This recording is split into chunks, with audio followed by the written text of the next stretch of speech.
जय जिनेन्द्र बच्चों, धार्मिक पाठशाला में आप सभी का स्वागत है। आज बारी है निबंध विभाग की। आज हम जानेंगे तीर्थंकर कौन है और भगवान कौन है और इन दोनों में अंतर क्या है। एक बार एक छात्र अपने गुरुजी से पूछता है, गुरुजी बाहुबली क्या भगवान नहीं है? गुरुजी ने कहा क्यों नहीं है? फिर बच्चे ने पूछा क्योंकि 24 भगवानों में तो उनका नाम है ही नहीं।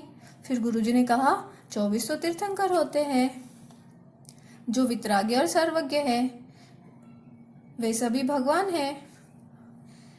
अरिहंत, सिद्ध, परमेष्टि ये सब भगवान ही होते हैं। फिर बच्चे ने पूछा तो क्या तीर्थंकर भगवान नहीं है?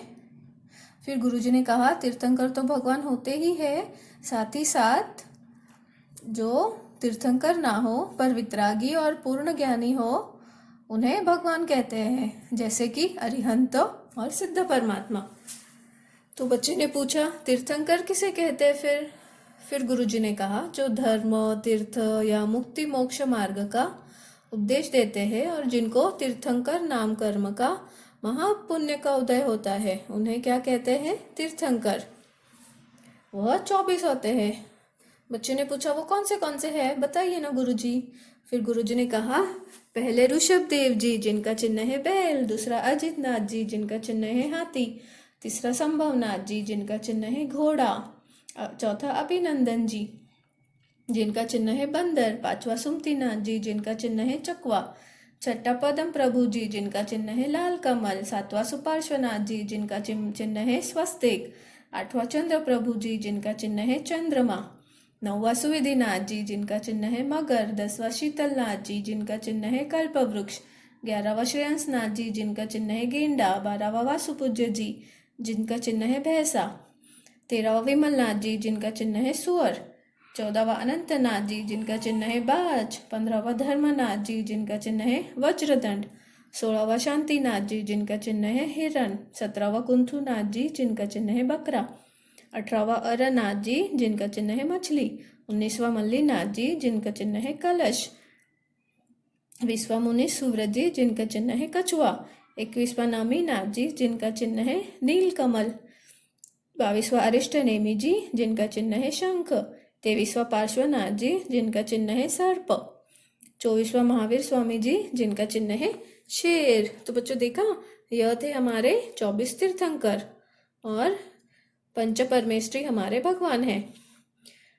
फिर से बच्चे गुरुजी से पूछता है कि इन 24 तीर्थंकरों में से अनेक नाम वाले तीर्थंकर कौन से हैं? फिर गुरुजी ने कहा 3 तीर्थंकरों के अनेक नाम हैं, जैसे ऋषभ देव जी का क्या नाम है? दूसरा आदिनाथ। सुविधिनाथ जी का दूसरा नाम क्या है? पुष्पदंत। और महावीर स्वामी की तो बहुत सारे नाम हैं, जैसे वीर, अतिवीर, वर्धमान, सन्मति, ये सब महावीर स्वामी जी के नाम हैं। वर्धमान। अब बच्चे ने पूछा सबके ऐसे अलग अलग चिन्ह क्यों है और उनके कारण क्या क्या है? फिर गुरुजी ने कहा जन्म कल्याणक के समय बालक के सुमेरु पर्वत पे बालक का अभिषेक करते समय इंद्र बालक के दाहिने पैर पर जो चिन्ह देखते हैं उन भगवान को वही चिन्ह होता है और वह उनका चिन्ह कहलाता है, ऐसा इंद्र निश्चित कर देते हैं। अभी आप सोचो, यदि चिन्ह नहीं रखा जाएगा तो यह पता कैसे चलेगा कि ये कौन से तीर्थंकर है? चिन्ह से तो हम तीर्थंकर की पहचान होती है, जैसे पार्श्वनाथ के ऊपर सर्प होता है, महावीर स्वामी के नीचे लायन होता है ना? फिर बालक पूछता है इनको याद रखना तो बहुत ही कठिन है। फिर गुरुजी ने कहा कठिन नहीं है, हम तुम्हें एक पाठ सुनाते हैं, उसे याद कर लेना तो फिर तीर्थंकर और उनके चिन्ह याद रहने में सरलता होगी। फिर गुरुजी ने उसे लोगस का पाठ सुनाया। उसमें हमें सारे 24 तीर्थंकरों की स्तुति की गई है। फिर बच्चे ने पूछा इनको जानने से क्या लाभ है गुरुजी? फिर गुरुजी ने कहा इनके उपदेश सुनकर और उन्हें समझकर और उन पर चलने से हम सब भी भगवान बन सकते हैं।